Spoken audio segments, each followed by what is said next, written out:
अगर कोई गेस्ट हमारे घर में हद से ज्यादा कंफर्टेबल होने लगता है तो हम उसे क्या कहते हैं?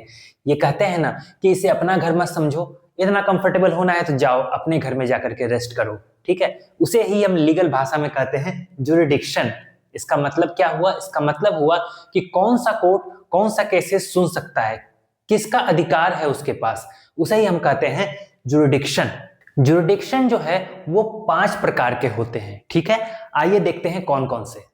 अगर मर्डर हुआ है तो केस क्रिमिनल कोर्ट में जाएगा, ना कि सिविल कोर्ट में। तो वो सब्जेक्ट के हिसाब से कोर्ट तय होता है, उसे ही हम कहते हैं सब्जेक्ट मैटर जुडिक्शन।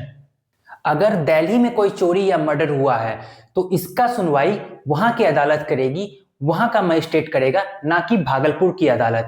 तो क्रिमिनल केसेस में क्या होता है कि क्राइम की लोकेशन हमेशा मैटर करती है, उसे हम कहते हैं टेरिटोरियल जुडिक्शन। अगर किन्हीं दो स्टेट्स के बीच में किसी भी टेरिटरी को लेकर के, ठीक है, या फिर वहां के रिवर को लेकर के, लैंड को लेकर के आपस में डिस्प्यूट होता है, तो उस डिस्प्यूट की सुनवाई उस दोनों स्टेट में से किसी भी स्टेट के हाई कोर्ट में नहीं होगी, बल्कि सीधे सुप्रीम कोर्ट में होगी। उसे हम कहते हैं ओरिजिनल जुडिक्शन। हमेशा एक हायरार्की मेंटेन रहती है कोर्ट्स के बीच में, जैसे कि डिस्ट्रिक्ट कोर्ट्स के केसेस हमेशा हाई कोर्ट में अपील होते हैं और हाई कोर्ट के केसेस हमेशा सुप्रीम कोर्ट में अपील होते हैं। इसे हम कहते हैं एपिलेट जुडिक्शन।